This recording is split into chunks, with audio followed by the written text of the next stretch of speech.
안녕하세요, 여러분. 철학자가 들려주는 철학 이야기. 오늘은 베이컨이 들려주는 우상 이야기 마지막 시간입니다.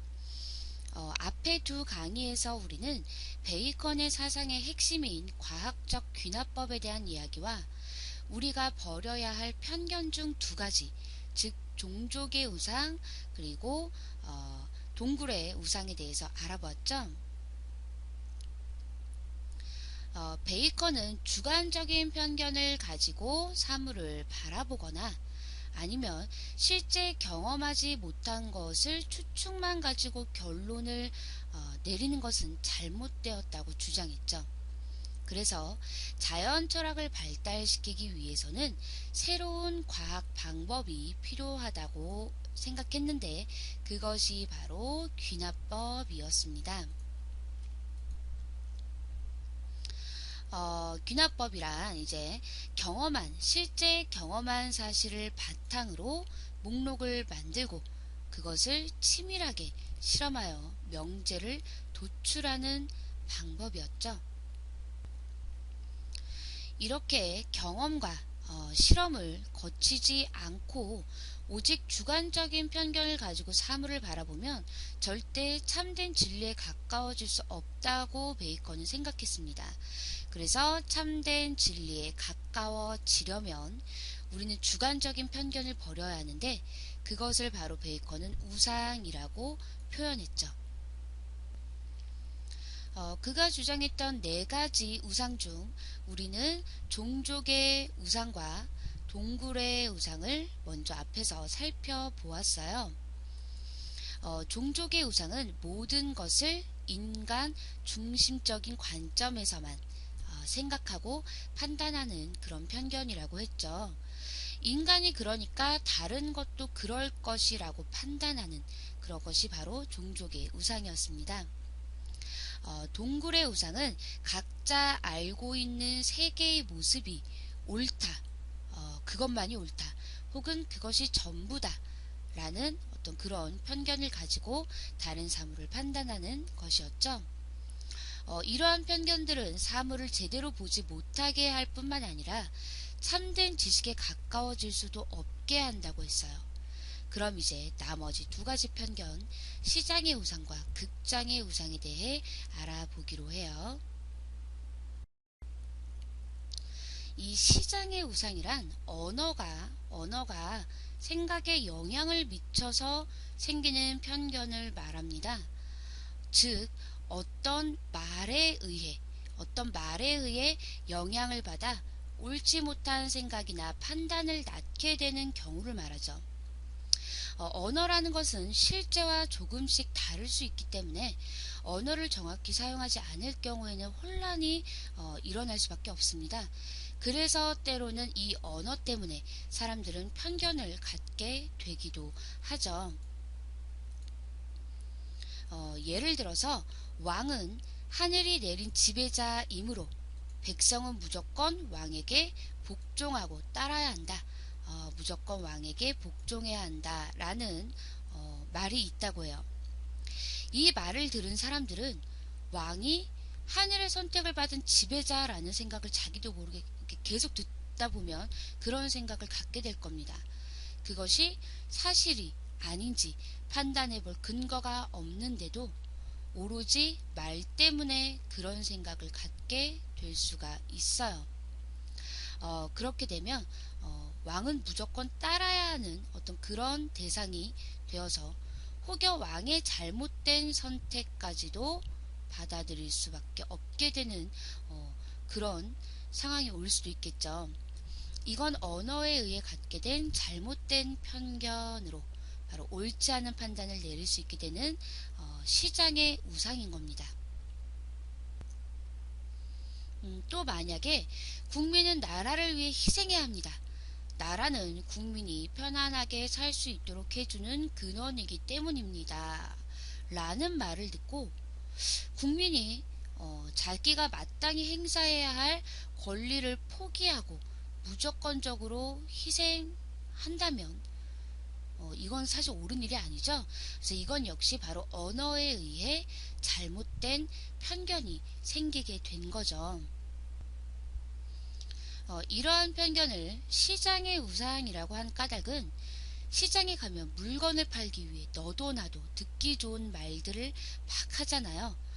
그래서 달콤한 말로 사람들을 유혹을 하죠. 그래서 때로는 실제 물건의 가치보다 더 부풀리거나 사실과는 다른 달콤한 말로 사람들을 속이기도 합니다. 그래서 바로 언어에 의해 잘못된 편견과 판단을 낳게 되는 이런 경우를 시장의 우상이라고 지칭하게 된 거죠.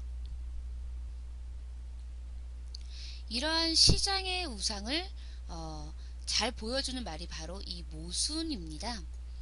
모순이란 한자어인데 즉 창과 방패를 뜻하는 말이죠. 그런데 이 말은 사실 말이나 행동의 앞뒤가 서로 일치하지 않을 때 쓰는 말입니다. 그러니까 모순이란 즉 말이나 행동의 앞뒤가 일치하지 않는다 라는 의미로 쓰인다는 거죠. 근데 이 글자 뜻만 하면은 얘는 창과 방패거든요. 근데 어떻게 해서 창과 방패가 이런 의미를 갖게 된 걸까요? 네, 여기에는 유래담이 있습니다. 옛날에 어떤 장사꾼이 시장에서 사람들을 모아놓고 이렇게 말했다고 해요. 여기 세상에 그 어떤 것도 뚫을 수 있는 창이 있습니다.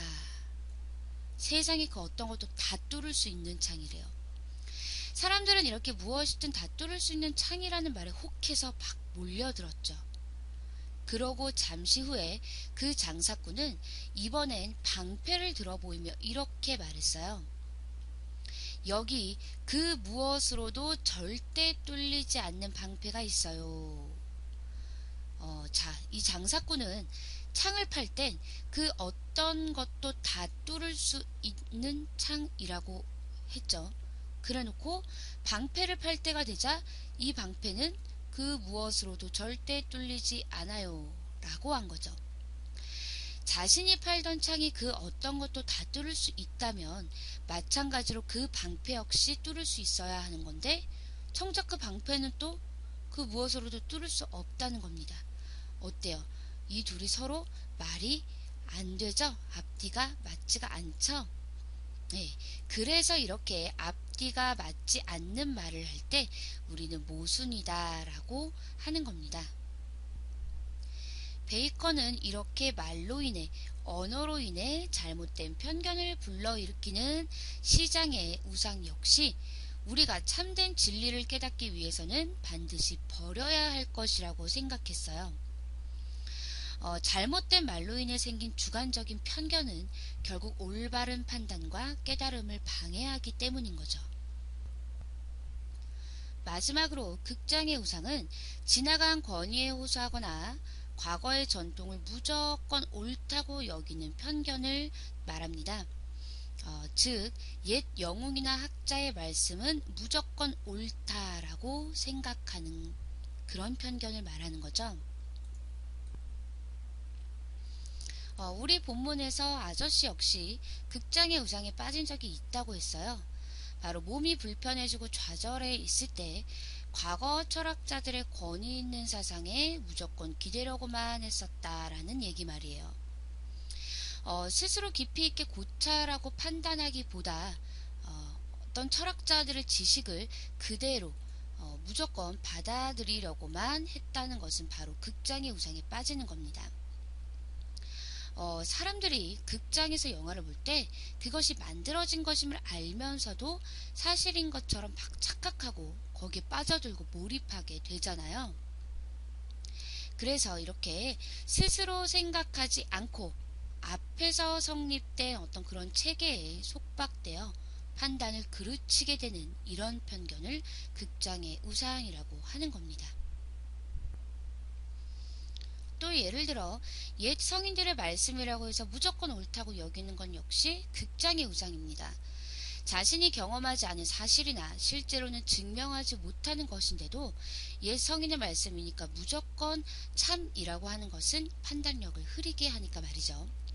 이건 옛날 학자들이나 성인의 말씀이 틀렸다는 게 아니라 때로는 그것이 주관적인 편견이 되어 주체적이고 올바른 판단에 방해가 되는 경우들이 있다는 거죠.